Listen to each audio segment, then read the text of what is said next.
What if, one day, you woke up not to the familiar sounds of your neighborhood but to an eerie silence? You look out your window and instead of green trees and blue skies, you see red dust swirling across a barren landscape. The sky is a strange, dusty orange, and far in the distance a tiny blue dot hangs like a lonely marble. That dot is Earth. Is this just a scene from a science fiction movie, or is it the next giant leap for humanity? How close are we really to calling Mars our second home? For decades, we've looked to the stars, and one planet has consistently captured our imagination more than any other: Mars. But why Mars? Why not Venus or a moon of Jupiter? Well, for a few very practical reasons. Mars is our cosmic next-door neighbor, relatively speaking. At its closest, it's about 54 million kilometers away. A day on Mars, called a sol, is 24.6 hours long, strikingly similar to our own. This makes adapting our biological clocks much easier.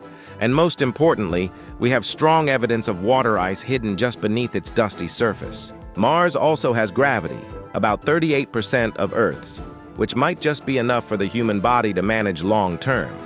But let's be clear, Mars is no Earth 2.0. It's a harsh, unforgiving world where the average temperature is a bone-chilling minus 63 degrees Celsius. It's a planet that will try to kill you at every turn. But, and this is the crucial part, survival there isn't impossible. It's just a monumental engineering challenge. So, what are the biggest hurdles we'd have to overcome? Let's start with the very air we'd need to breathe. The Martian atmosphere is incredibly thin, about 100 times less dense than Earth's, and it's composed of 95% carbon dioxide. Breathing it would be instantly fatal. Then there's the radiation. Mars has no global magnetic field to protect it from the constant bombardment of cosmic rays and solar particles. Living on the surface would be like standing next to a leaking nuclear reactor. Finally, there's the issue of resources. Literally everything, from building materials and water to the oxygen you breathe, would have to be built from scratch, mined from the ground, or recycled with near-perfect efficiency. On Mars, survival isn't guaranteed. It's engineered down to the last molecule. So, how do we solve these life-or-death problems? Let's start with breathing. We can't ship oxygen from Earth. It's just not feasible. The solution is to make our own. NASA is already testing a device on the Perseverance rover called MOXIE. It works through electrolysis, essentially zapping the carbon dioxide in the Martian air to split it into oxygen and carbon monoxide. It's like a mechanical tree, and it works. For water, we'll need to become master miners, drilling beneath the surface to access the vast reserves of ice, melting it down, and then purifying it. Once we have water, every single drop will be precious. Advanced recycling systems will turn wastewater, and even the moisture from our breath, back into clean drinking water. And what about food? Forget sprawling fields of wheat. Our first Martian farms will be high-tech, indoor operations. We'll use hydroponics and aeroponics, growing plants in nutrient-rich mist under the glow of powerful LED lights, all housed within pressurized domes. Our farms won't be green fields. They'll be glowing gardens inside glass, a vibrant oasis of life in a sterile world. With the basics of survival covered, where would we actually live? Our first homes on Mars won't be towering skyscrapers or sprawling suburbs. They'll be more like high-tech survival bubbles. One popular concept is to use inflatable habitats, which can be packed down for the journey and then expanded on site. Another, even more exciting idea is to 3D print our shelters using the Martian soil itself, known as regolith. By mixing this soil with a binding polymer, we could build thick, sturdy walls that provide excellent insulation and, crucially, radiation shielding. To maximize that protection, many habitats will likely be built at least partially underground or covered with a thick layer of regolith. These shelters will be self-contained ecosystems with airlocks to maintain pressure and complex life support systems recycling the air we breathe. Our first homes on Mars won't be cities, they'll be life rafts on a cosmic ocean. But here asks a fascinating thought.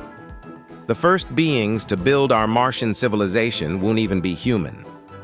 Long before the first astronaut sets foot on the red planet, an army of AI-driven robots will do the heavy lifting.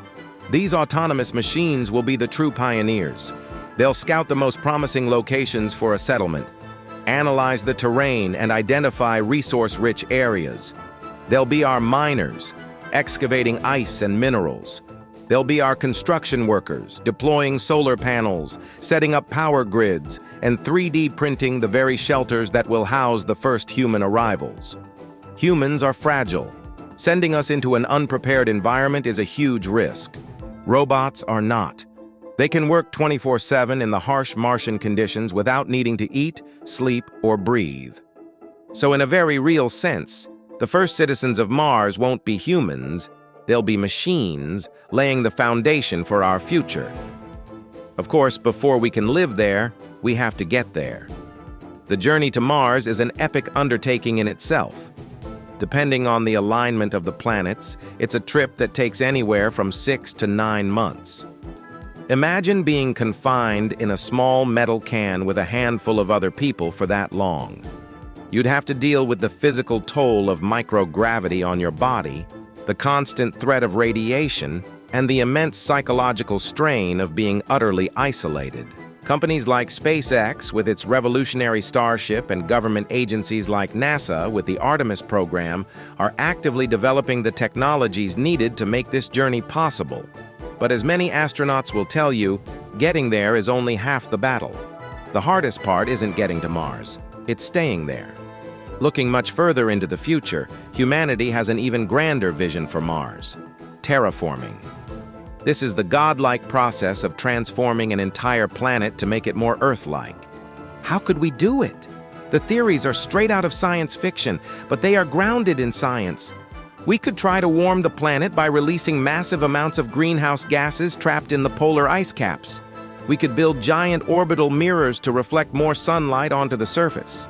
We could even introduce genetically engineered microbes designed to slowly churn out oxygen, gradually transforming the atmosphere over millennia. This is a dream that is centuries, if not thousands of years, away from reality. But it represents the ultimate ambition of our journey to Mars, not just to visit, but to create a new, living world. But beyond all the technology and engineering, there's a deeply human element to this quest. What would it actually feel like to live on a world 200 million kilometers from everyone and everything you've ever known? The psychological challenges could be even greater than the physical ones.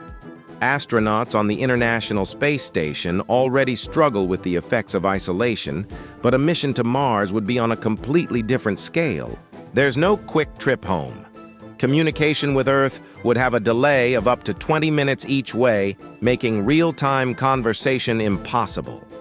How do you maintain a sense of connection? How do you combat the crushing monotony and the constant underlying stress? The first Martians will need incredible mental fortitude. Planners are already exploring solutions like immersive virtual reality to simulate earthly environments, sophisticated AI companions for emotional support, and carefully selected crews with a strong focus on community dynamics. Living on Mars won't just be a physical challenge. It will test the very limits of the human spirit. So why does any of this matter? Why pour trillions of dollars and immense human effort into colonizing a cold, dead rock? The answer is that it's about so much more than just a backup plan for humanity. Exploring and settling Mars forces us to innovate at the absolute peak of our abilities. The technologies we develop for recycling air and water, for growing food in closed systems, and for generating clean energy could have profound benefits right here on Earth. Mars is a mirror. It forces us to look at our own planet with fresh eyes, to appreciate its fragility and its incredible gift of life. The quest for Mars is not just about leaving Earth. It's about understanding who we are and what we're capable of. The red planet reminds us that exploration isn't about escape, but evolution. When we finally take that first step onto the Martian surface, it won't just be a new world we're discovering. It'll be a new version of ourselves. Thanks so much for exploring this incredible future with us. If you're as fascinated by space and technology as we are, make sure to hit that subscribe button and ring the bell so you don't miss our next adventure. See you in the next video.